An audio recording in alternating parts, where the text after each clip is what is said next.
ang mga kwento ng pag-ibig, kwento ng buhay at kwento ng pag-asa dito sa Barangay Love Stories. Love Stories.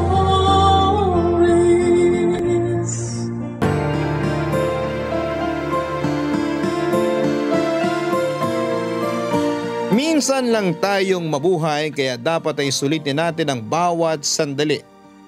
Pero hindi ibig sabihin, paulit-ulit na natin gagawin ang isang pagkakamali. Ikaw kabarangay, siningil ka na ba ng kapalaran sa iyong mga nagawang kasalanan? Dear Papa Dudut, kung hindi material na bagay o yaman sa mundo, edukasyon ang pinakamagandang regalo na pwede nating ipamana sa ating mga anak. Katulad din po ito ang mga bagay na hindi matutumbasan ng kahit na magkanong halaga. Tulad ng pag-ibig, pagtanggap at pagkalinga. Bilang magulang ay malaki ang papel na ginagampanan natin upang masigurado na hindi mapapariwara ang buhay ng ating mga anak. Hindi po ako naniniwala sa mga bagay na yon noong una. Ngunit huli ko na napagtanto ng pagiging magulang ay isang malaking responsibilidad na habang buhay na nakaatang sa ating mga balikat sa oras na magdala tayo ng bata sa mundong ito. Bago ko po ituloy ang istorya ko ay gusto ko po munang bumati ng isang magandang araw sa inyo at sa mga katulad kong avid listener ng Barangay Love Stories. Matagal na po akong kabarangay, Papa Dudut, at naisipan ko pong sumulat sa inyong istasyon para magbahagi ng kwento ng buhay ko. Itago niyo na lamang po ako sa pangalang Philip. 45 years old, tubong Palayan City, Nueva Ecija. Pero nandito ako ngayon sa Maynila. Nadiskubre ko po ang programa ninyo noong minsan ko itong narinig sa radyo sa isang kainan kung saan ay nagtatanghalian ako. Hindi ko po natapos yung kwento pero tinandaan ko po kung anong pangalan ng inyong istasyon. Simula noon bago matulog sa gabi ay nakikinig na ako sa programa ninyo online hanggang sa naging libangan ko na nga po yun. Marami kasi akong natututunan mula sa mga kapuso natin na nagpapadala ng kanilang istorya, lalo na sa mga kapwa ko magulang. Halimbawa po noon ay yung mga bagay na nabanggit ko kanina na sana'y mas maaga kong nalaman para wala akong pinagsisisihan.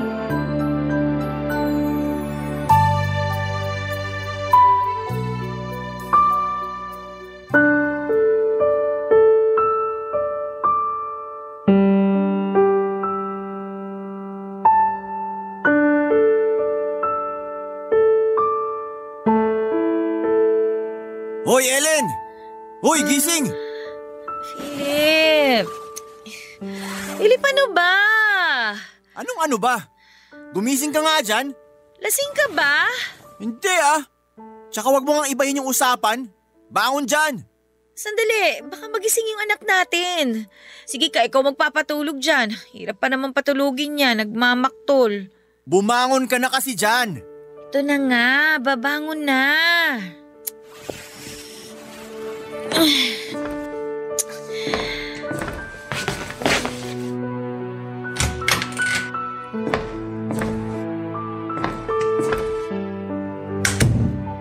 Oh, ano bang problema mo? Ba't mo ba ako ginising? Tinatanong mo pa talaga? Ayos ka ring babae ka. Para kang walang asawa kung umasta. Ha? Ano pinagsasabi mo dyan? Tingnan mo yung kaldero, walang sinaing. Meron nga pero tutong naman. Hindi ko yan makakain, matigas. Ayoko niyan. Tapos yung ulam kakapirasong tortang talong tsaka dilis. Hindi ko yan malulunok. Hanggang lalamunan ko lang yan. Ginising mo ako para lang sabihin yung mga bagay na yan? Sira na ba tuktok mo? Oo, kasi nagugutom ako. Eh di sana bumili ka ng ulam. Ano bang gusto ng mahal na hari? Fried chicken? Lechon baboy? Sinigang na hipon? Pasensya na po kayo ha kasi wala po tayo nun. Dahil magkano lang naman po yung perang binibigay nyo sa akin. Lakas mo mga asar ha. Halika rito. Tatanggalin ko yung buhok mo sa ulo. Ilalaga ako at papainom ko sa iyo yung sabaw. Nasasaktan ako! Demonyo ka! Masasaktan ka talaga sa akin. Kasi nakakabwisit ka. Ikaw ang nakakabwisit, bitiwan mo ako sabi!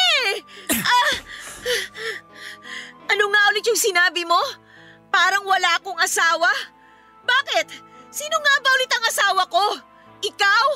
Kasi kung oo, yun din ba ang turing mo sa akin? Hindi naman, di ba? Hindi ko kasi maramdaman na mahal mo ko, lalo na nagkaanak tayo. Ano ba pinagsasabi mo? Pagkain lang yung usapan natin dito, kung saan-saan ka na naman nakarating. Nagtataka ka pa talaga kung bakit hindi kita tinirhan ng hapunan? Anong oras ka ba umuuwi? Minsan hindi ka pa nga umuuwi kasi alam ko, ramdam ko na nandun ka na naman sa babae mo. Sayang lang yung pagkain, napapanis. O tulad ngayon, aminin mo, anong oras na? Pasado 2:00 na ng madaling araw. Uuwi ka lang dito para maghanap ng makakain? Bakit? Hindi ka ba pinakain ng babae mo? Tumahimik ka na. Baka paduguin ko yung bunganga mo. Di gawin mo. Pag sinaktan mo pa ulit ako, sisigaw ako. Maririnig na mga kapitbahay natin yung nangyayari at sisiguraduhin ko sa'yo na may kalalagyan kang damuho ka. Pasalamat ka, kaya ko pang kontrolin sarili ko. Kundi kanina ka pa nagmumumog sa sarili mong dugo. Kapal ang mukha mo, hayop ka. Ano bang kasalanan ko sa'yo, ha? Bakit ganyan ang trato mo sa akin? Hindi mo na ako nirespeto kahit nandito man lang sa sarili nating pamamahay. Tinatanong mo pa talaga yan? Karespe-respeto ka ba? Tingnan mo nga yung itsura mo. Isa pa lang anak natin. Pero daig mo na yung baboy na nanganak ng 1 dosena. Anong sinabi mo? Sira ulo ka! Masakit ba? Totoo naman sinabi ko ah. Nakita mo na ba sarili mo sa salamin? Kung hindi pa, sige, manalamin ka. Para malaman mo dahilan ko kung bakit sukang-suka na ako sa pagmumukha mo. Kung pwede lang talagang bulagin ko sarili ko para di na kita makita eh. Kasi napakapangit mo na, Ellen. Hindi na ikaw yung dati. Para ka ng maligno. Manahimik ka na kung wala ka magandang sasabihin. Kung makapagsalita ka, akala mo kung sino kang perpekto. Hindi nga ako perpekto pero hindi ako kasing lala ng itsura mo. Kaya wag na wag mong isusumbat sa akin ng pambababae ko. Kasi may awa pa rin naman ako sa inyo ng anak natin. Dahil dito pa rin ako sa bahay umuuwi. Umuuwi ka lang naman dito para makikain ah. Pero wala namang pagkain. Kaya ano pang hinihintay mo? Magsaing ka na doon. Magluto ka rin ng masarap na ulam. Bigyan mo ng pakinabang sarili mo. Oh, wag mo akong titigan ng masama ah. Baka mawala kontrol ko sa sarili. Makita mo hinahanap mo. Matapos po ang tingin ko sa sarili ko, Papa Dudut, lalo na alam kong habulin ako ng mga kababaihan. Palibas ay gwapo ako, artistahin, kamukha ko nga si Dingdong Dantes nung binata ko kaya alam kong maraming babae at binabae ang nagkakagusto at nagkakandara pa sa akin. Pero dala ng kapusukan ay nabuntis ko po ang nobya kong si Ellen noong 18 anyos ako. Tapos ay nag-live-in na kami at napilitan akong huminto sa pag-aaral para maagang magtrabaho. Hindi naman kasi kami mayaman. Pagsasaka lamang ang trabaho ng tatay ko at nangangatulong lang si nanay. Pero nahinto na yon dahil naging sakitin ang nanay ko kaya naging taong bahay na lamang siya. Bali 9 kaming magkakapatid at pangatlo ako. Nung una akala ko ay masayang magkaroon ng sariling pamilya. Pero dahil pakiramdam ko ay hindi ko pa nasusulit ng husto ang pagiging binata, aaminin kong nakaramdam ako ng pagkaburyong sa pagsasama namin ni Ellen, Papa Dudut. Palagi kong iniisip na nakakulong ako sa sitwasyon na gustong-gusto ko nang alisan at takasan. Kaya nga nagsimula akong mambabae kahit 2 buwan pa lamang nakakapanganak noon si Ellen. Nung una ay libangan lang kasi nagsasawa na akong nakikita lagi ang mukha ng live-in partner ko. Pero hindi ko akalain, Papa Dudut, na hanap-hanapin ko na ang gawaing iyon kinatagalan. Yun po ang madalas naming pagtalunan ni Ellen lalo na matinik siyang humanap ng ebidensya at makiramdam. Hindi ko rin naman kasi tinatago, parang proud pa nga ako. Sa totoo lang ay hindi niyo ako masisisi. Napapangitan na kasi ako kay Ellen simula nang manganak siya. Ang laki na ng pinagbago niya. Hindi na siya yung syota kong sexy, makinis ang balat at maganda. Nalosyang na siya, Papa Dudut, at pinabayaan na niya ang kanyang sarili. Kaya sinong lalaki ang gaganahang makisama pa sa kanya? Iniisip ko pa lamang na tatabihan ko siya sa kama ay nasusuka na ako. Kaya mas lalo ko pang pinaramdam kay Ellen na ayaw ko na sa kanya at sa wakas nakaramdam din siya, Papa Dudut.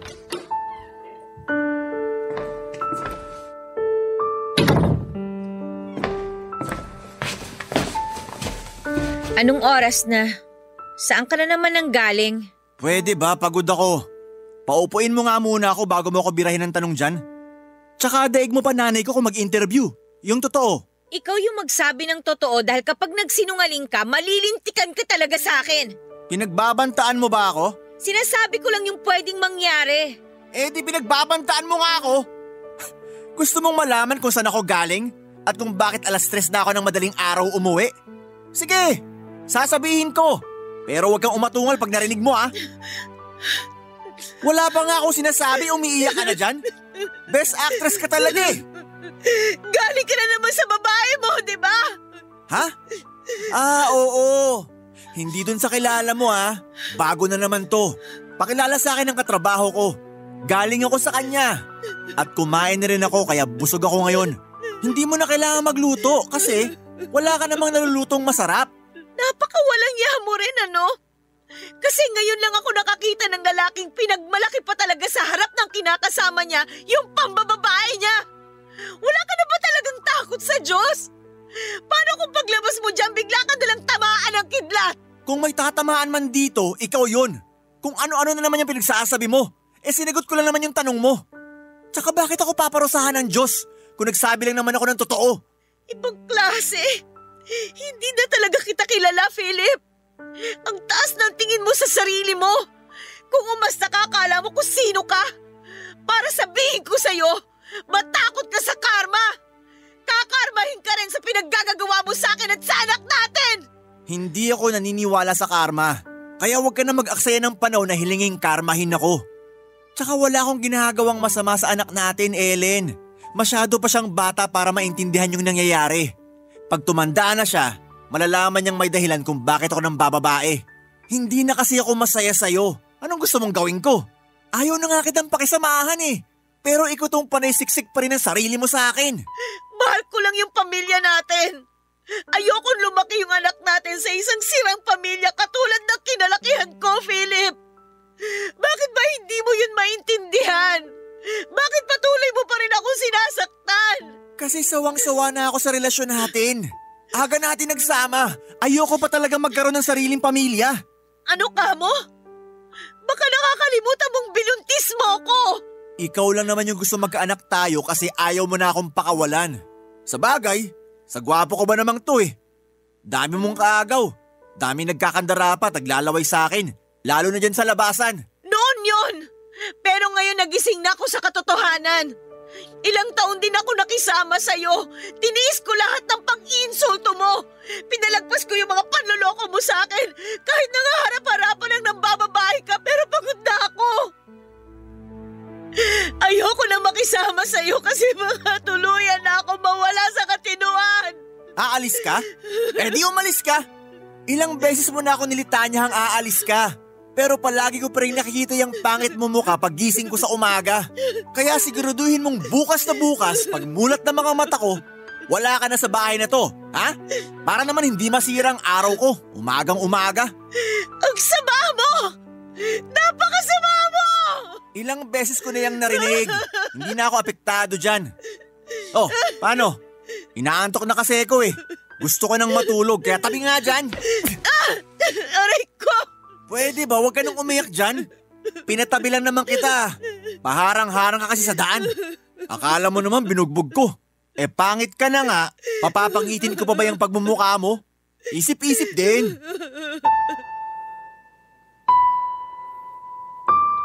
Umalis po si Ellen sa inuupahan namin nang hindi kasama ang anak naming lalaki ng araw na yon.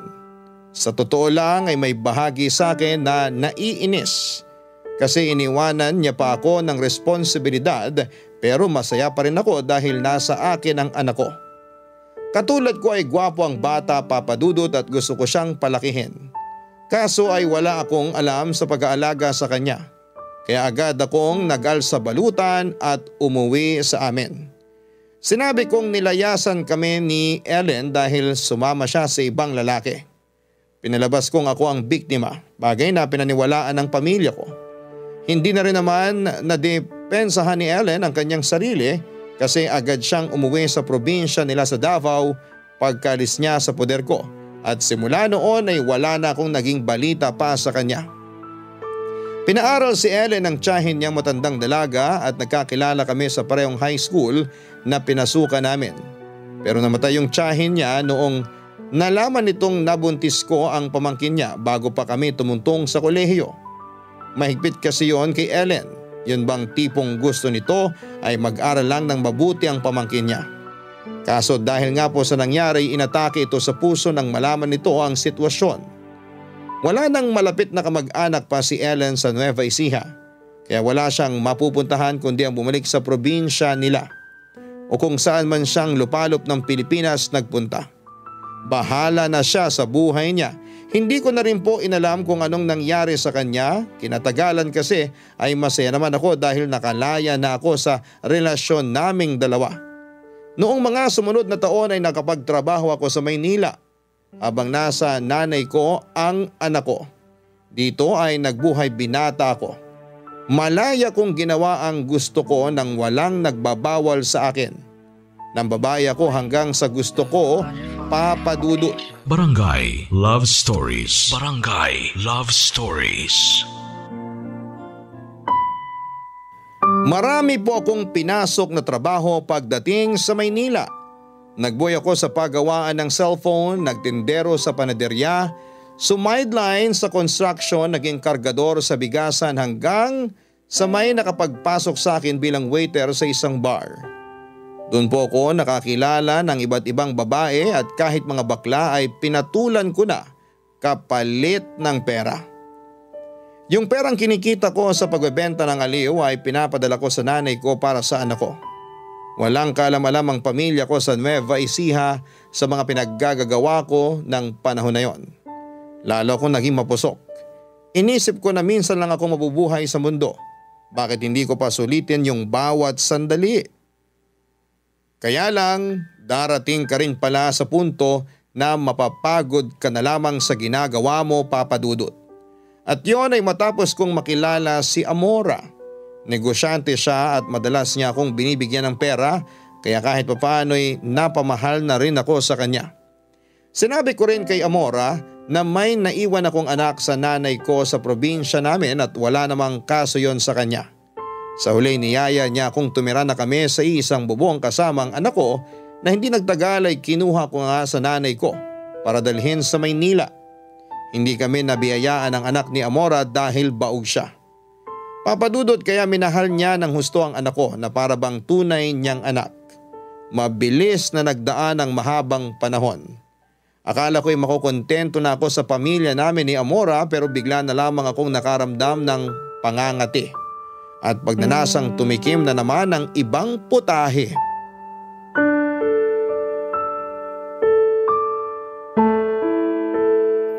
Galing ka na naman sa restaurant? Sabihin mo, galing ka na naman ba doon? Oo, ano naman? Nagbabantay ko ng mga trabahador natin. Tinitingnan ko kung sino yung mga tatamad-tamad sa kanila. Tinitingnan daw kung sinong tatamad-tamad. Sabihin mo, binabantayan mo lang yung babae mo doon. Amora, yan ka na naman sa tamang hinala mo eh. Paanong di ako maghihinala? Bigla ka na lang nagka-interes sa restaurant natin. Dati ayaw na ayaw mong pumupunta doon kasi wala ka kamong alam sa mga gawain doon. Mas gusto mo pang intindihin yung machine shop mong palugi kaysa tulungan ako mag-manage sa restaurant natin. Tinutulungan ka na ngayon tapos nagrereklamo ka pa rin? Alam mo, yan yung nakakainis sa ugali mo.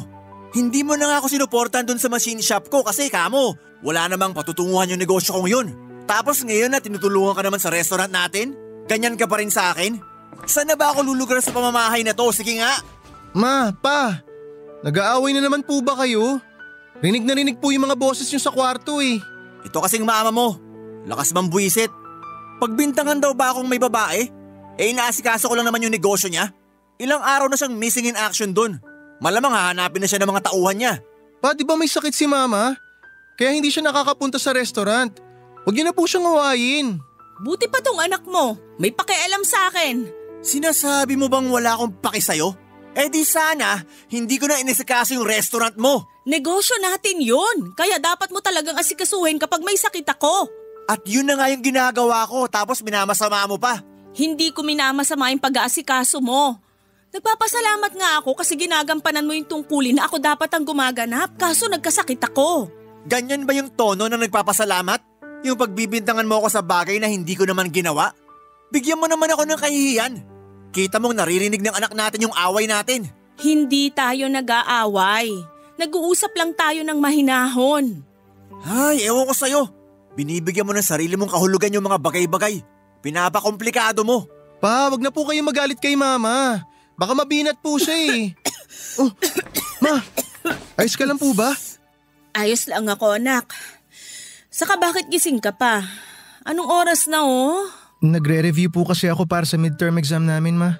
Tama na yan, matulog ka na. Magpahinga ka na para hindi ka inaantok sa exam nyo. O ikaw din, Philip, matulog ka na. Bukas na lang tayo mag-usap. Kung ito pa ring bagay yung pag-uusapan natin, mabuti pang wag mo na akong kausapin. Pesteng buhay to. Gumawa ka ng masama, masama ka. Gumawa ka ng mabuti, masama ka pa rin. Ay, buhay! Akala ko ay tuluyan na akong nagbagong buhay dahil hindi na ako tumingin sa ibang babae matapos kong makisama kay Amora. Kinasal pa nga kami ng misis ko at namuhay bilang isang pamilya kasama ng anak ko. Napaka-perpekto na po ng lahat sa buhay ko pero ako lang yung hindi na naman nakaramdam na makontento. Nagsimula yun nung may makilala akong magandang babae, dalaga at mas bata sa asawa ko. May restaurant kaming pinapatakbo ni Amora at serbidora namin ang naturang babae na kinahumalingan ko. Hindi naman ako madalas pumunta sa restaurant namin kagaya ng sinabi ng misis ko pero dahil gusto kong makita yung babae ay palagi po akong pumupunta doon hanggang sa napansin na ng misis ko ang mga galawan ko. Yun ang madalas naming pagtalunan na lagi kong pinabubulaanan. Wala po akong pakialam kahit magmukha akong hipokrito. Ayoko lang talagang umamin kay Amora na hindi na ako attracted sa kanya. Sa huli sinisante ng asawa ko ang naturang empleyado kaya lalo akong nanlamig sa kanya, Papa Dudut. Simula noon ay hindi na ako masyadong tumatabi kay Amora lalo na sa kama. Hindi na rin ako nakikipagsiping sa kanya, Papa Dudut. Lagi kong pinaparamdam sa kanya kung gaano ako nandidiri pag magkasama kami. Vocal po ako sa kagustuhan kong magkaanak kami pero hindi niya maibigay dahil baog siya. Kaya nung hindi na niya makaya yung pagka-guilty dahil sa kakulangan niya, kinausap niya ako ng masinsinan at pumayag siya na bumuntis ako ng ibang babae para magkaanak kami.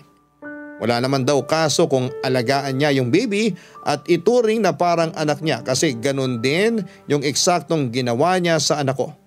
Kaya hindi na po ako nagdalawang isip at agad kong sinunggaban ang opportunity ng munting kalayaan na ibinigay niya sa akin. Ang totoo ay ayoko naman po talagang magkaanak. Palusot ko lamang yon para payagan niya akong mambabae. At dahil mahal na mahal ako ni Amora, alam kong wala siyang hindi kayang gawin at isakripisyo alang-alang sa pag-ibig niya sa akin. Tumagal po ng ilang buwan ang setup namin yon hanggang sa napansin na ni Troy, Papa Dudut.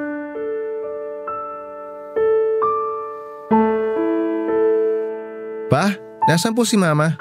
Nandun na sa kwarto. Natutulog na yata, anak. Pwede ko po ba kayong makausap?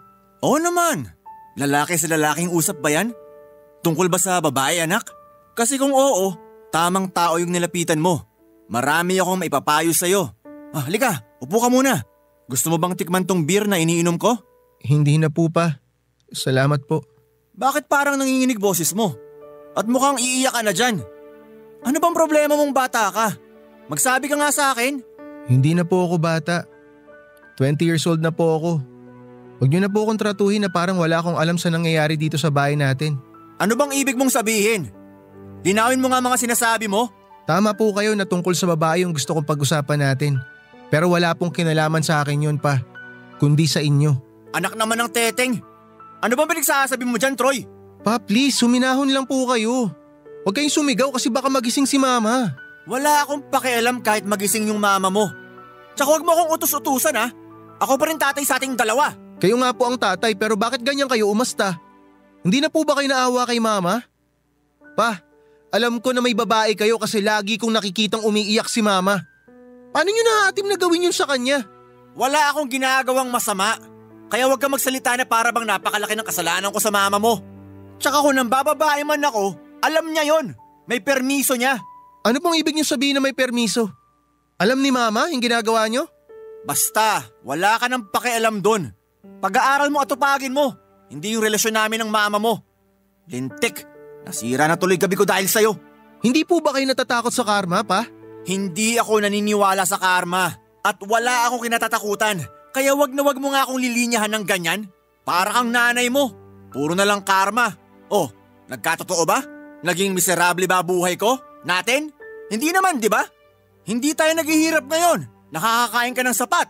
May pera tayo pambili ng luho at mga bagay na gusto natin. Kaya nasaan doon yung sinasabi mong karma? Sige nga.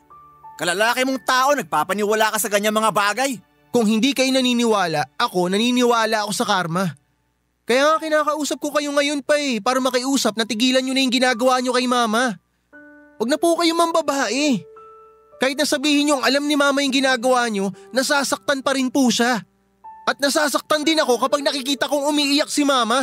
Alam mo habang tumatagal, nagiging madrama ka na rin, no? Yung totoo, bakla ka ba? Aminin mo, bakla ka no? Hindi po ako bakla. Siguraduhin mo lang kasi lulumpuhin kita. Kung hindi ka bakla, bakit masyado malambot puso mo? Masyado ka madamdamin katulad ng mama mo. Para sabihin ko sa'yo, natural sa ating mga lalaki ang hindi makontento at humanap ng iba pagsawa na tayo sa putahe na palagi natin kinakain. Kaya wag na wag mo akong pagsasabihan na tigilan ko ng pambababae. Dito pa rin naman ako sa bahay natin umuwi. Mama mo pa rin naman asawa ko. Pamilya pa rin naman tayo. Gusto ko lang naman maglibang. Kaya wag ka nang kumontra. Hindi paglilibang ang tawag sa ginagawa nyo. Lalong hindi kung nakakasakit na kayo ng tao. Hindi lang po si mama nasasaktan nyo, pati ako. Alam nyo, sa totoo lang, nahihiya ako na ikaw ang naging tatay ko. Anong sinabi mo? Ha? Pabitawan nyo po ako. Bibitiwan kita kapag binawi mo yung sinabi mo. Lakas ang loob mo, ikahiya ako anak lang naman kita. Ako pa rin tatay mo, Troy. Kaya umayos ka kung ayaw mong suntukin kita.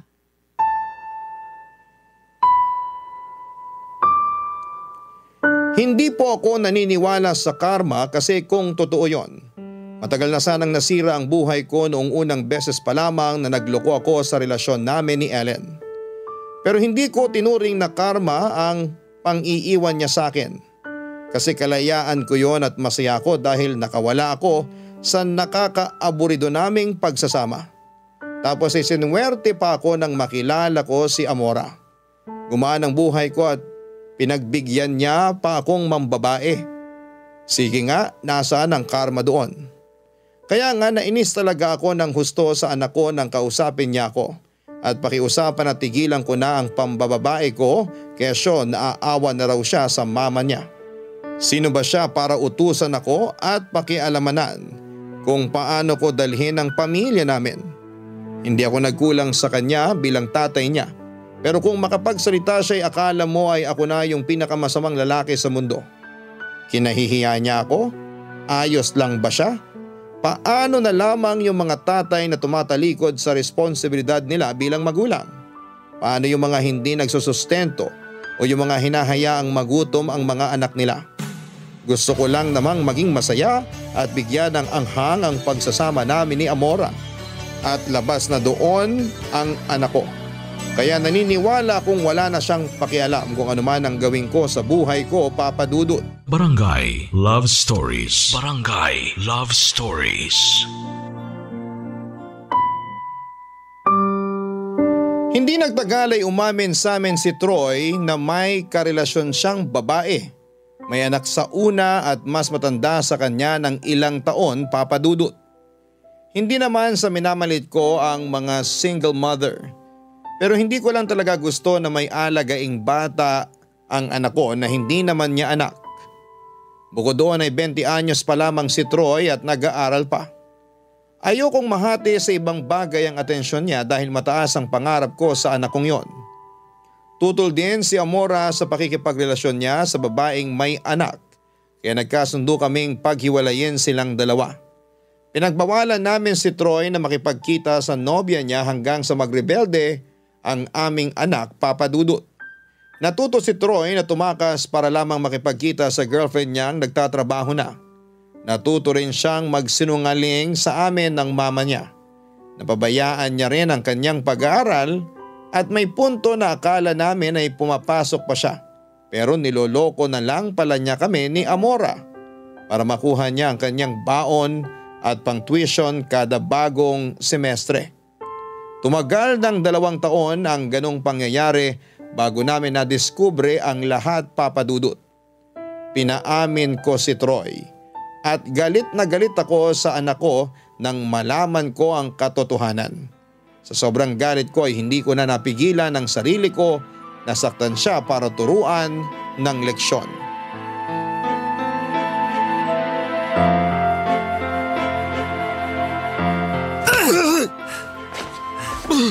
Philip, ano ba? Bakit mo sinuntok si Troy? Troy anak, ayos ka lang ba? Halika, tumayo ka nga. Huwag mo ang tulungan niyang batang yan. Hindi pa ako tapos sa kanya. Halika rito. Tuturuan pa kita ng leksyon. Troy anak! Rico pa! Sira ulo ka, Philip. Bakit mo sinipa si Troy? Amora! Baka gusto mo ikaw sipahin ko. Sige, subukan mo kung hindi may kalalagyan kang demonyo ka. Ako pa pala yung demonyo rito. Kumusta naman yung anak mong sinungaling at manloloko? Hoy Troy, akala mo siguro hindi namin madidiscover ng mama mo yung mga pinaggagawa mo, no? Hindi ka na pala nag-aaral, lintik ka? Tapos lakas pa ng loob mong humingi ng allowance sa amin. Pati yung pang-tuition mo sana, pinatos mo na rin. Saan mo dinadala yung pera na nakukuha mo sa amin? Sagot! Bago ko ba dagdagan yung suntok at sipa ako sa'yo? Pa, sorry po! Ma, sorry po! Sorry po kung nagsinungaling ako sa inyo. Sabihin mo na lang kasi yung totoo sa amin ng papa mo, nak, para hindi ka na niya nasasaktan. Ayoko rin namang nakikitang nagkakaganyan ka, kaya please, magsabi ka na lang. Natatakot po kasi ako eh, baka... Mas lalo kang matakot kung hindi ka pa rin magsasabi sa amin ng totoo. Pwede ba manahimik ka na nga lang muna dyan, Philip? Kita mong hindi na makapagsalita yung anak mo tapos ang taas-taas pa ng boses mo dyan? Natural! Alam nga namang matuwa ako sa ginawa ng lintik na yan. Niloko na nga tayo, gusto mo pa yatang magpapiesta ako. Ganun ba? Hindi ganyan ang ibig kong sabihin, kaya wag mo ako sagutin ng pabalang. Ang akin lang, daanin natin to sa maayos na usapan, yung wala sanang sakitan. Kontrolin mo yung galit mo, Philip. Bahala ka sa buhay mo, Amora. Basta didisiplinahin ko sa paraang alam ko ang anak ko. Ano? Tagal mo naman magsalita. Naiinip na ako. Huwag niyo po ako saktan. Masyado kang pakialamerang babae ka. Ma! Pa, bakit niyo po tinulak si Mama? Masyado kasi siyang mapapel. Bitiwan mo si Troy, kung hindi tatawag ako ng pulis. Subukan mo! Babaliin ko leg ng batang to, kahit na anak ko pa to. Ano na, Troy? Saan mo dinadala yung mga perang hinuhutot mo sa amin ng mama mo? Sa girlfriend ko po pa. Ginagastos po namin. Tinutulungan ko po siya sa... Kapal na mukha mo! Kulang pa yung ginawa ko sa'yo! Philip, ano ba? Mapapatay mo yung anak mo! Wala akong pakialam! Wala pang bumastos sa akin sa tanang buhay ko. Kung meron man, sa kama lang ako pumapayag na bastusin. Kaya nga sobra-sobra ang galit ko sa anak ko matapos niya akong sagot-sagutin ng araw na yon, Papa Dudut. Ni minsan ay hindi ko nasaktan si Troy dahil mahal ko siya. Pero noong oras na yon ay para bang naghalo ang balat sa tinalupan. Nadaig ako ng matinding emosyon dahil para magdilim ang aking paningin at pansamantala kong makalimutan na anak ko pala ang nambasto sa akin. Kung hindi lang dahil kay Amora ay siguradong may kalalagyan sa akin si Troy. Noong sumunod na araw na yon ay lumaya sa bahay namin ang anak ko, Papa Dudut. Hindi ko siya kaagad hinanap dahil inisip kong baka umuwi rin siya. Pero dumaan ang 1 linggo ay walang anino niya ang bumalik sa bahay namin. Doon na nag-alala si Amora at aaminin kong lihim na rin akong nag-isip kung saan posibleng pumunta ang anak ko. Isang araw ay may tumawag sa aming tauhan ng isang ospital upang i-report na nakakonfine doon si Troy, bali magtatatlong araw na siyang nandoon, Papa Dudut, sa kadahilan ng nagtangkang tapusin ng anak ko ang kanyang buhay. Nang malaman namin yon ay mabilis pa sa 4:00 pinuntahan namin siya doon ng asawa ko.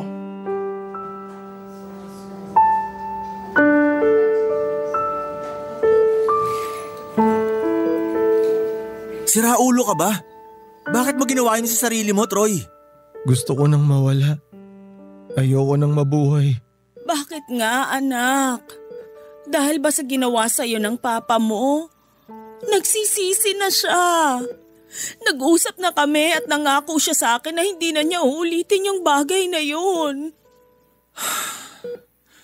Totoo sinabi ng mama mo. Nagsisisi na ako. Hindi kita dapat sinaktan. Kasi anak kita eh. Hindi dapat ako nagpadaig sa emosyon ko. Masyado akong kinain ng galit at puot. May kasalanan din naman po ako kasi nagsinungaling ako. Pero pa, bakit parang pakiramdam ko ako yung kinarma? Anong ibig mong sabihin? Iniwan ako ng girlfriend ko. Sumama siya sa ibang lalaki. Sabi niya sa akin hindi naman niya talaga ako minahal. Ginagamit niya lang daw ako para makakuha ng pera sa akin.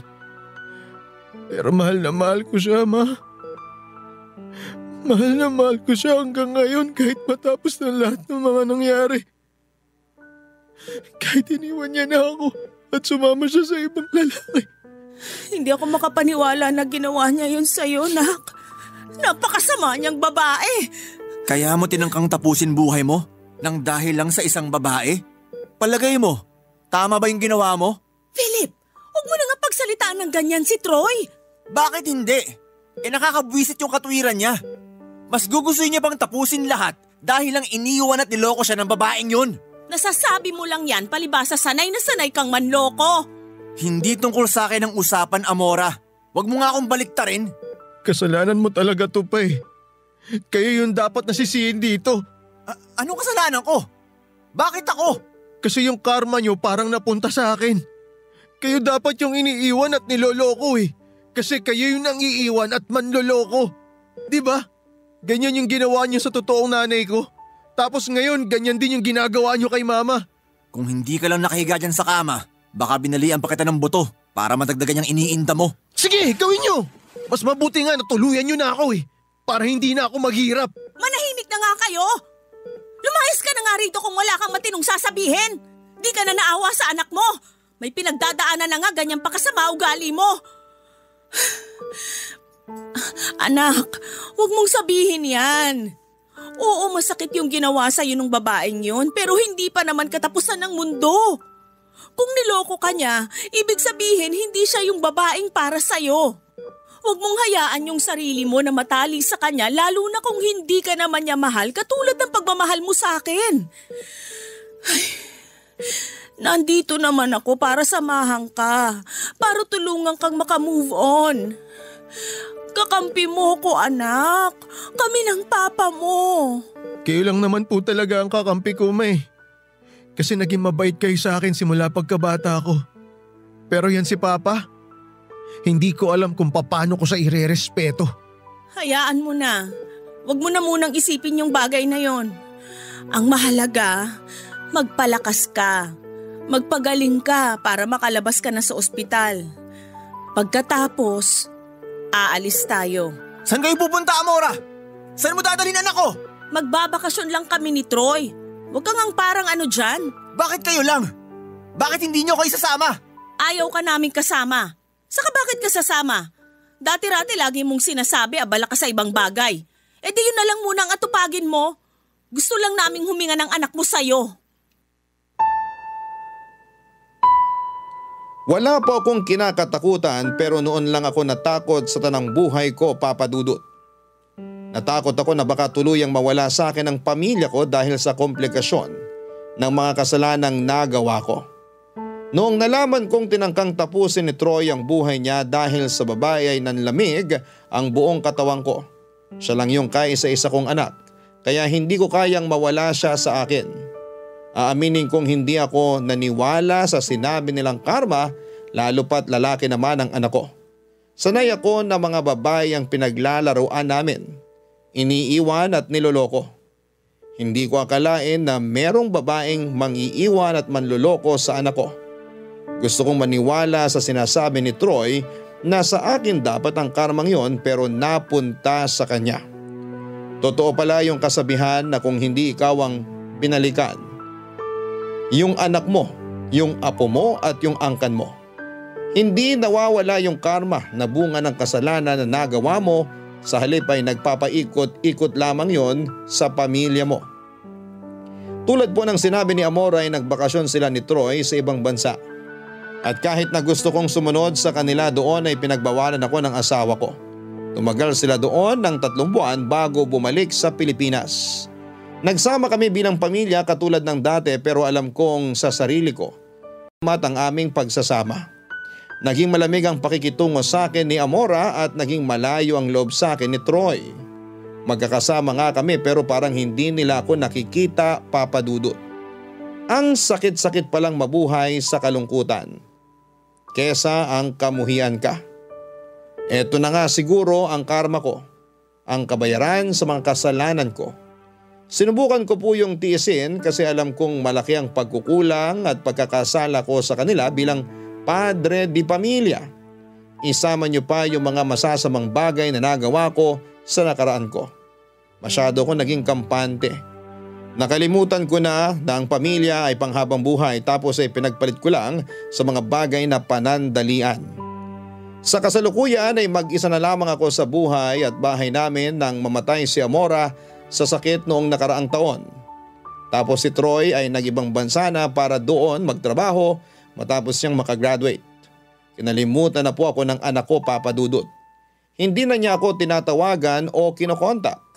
At sa tuwing ako ang gumagawa ng paraan para kausapin siya ay marami siyang palusot para hindi ako sagutin. Nadudurog po ang puso ko at labis na nagsisisi sa mga nangyari. Tanging pamilya ko na lamang sa Nueva Ecija ang nasasabihan ko ng problema at plano ko na pong bumalik doon kasi pakiramdam ko ay mamamatay ako sa lungkot dito sa Maynila. Nawala na po ako ng dahilan para manatili ako dito. May mga inaayos lamang po akong papeles kaya nandito pa rin ako. Marami po akong pinagsisisihan, mga bagay na sana ay hindi ko na lamang ginawa para hindi ako nag-iisa sa kasalukuyan. Maraming salamat po, Papa Dudut, sakaling mapili po ninyong i-ere ang istorya ng buhay ko. Malaking bagay po yon upang kapulutan ng aral ng mga kabarangay natin. God bless sa Barangay Love Stories and more power sa inyong istasyon. Ang inyong forever kapuso at kabarangay, Philip. Nagustuhan ng iyong napakinggan? Ituloy yan via live stream sa www.gmanetwork.com/radio. Barangay LS 97.1 Forever.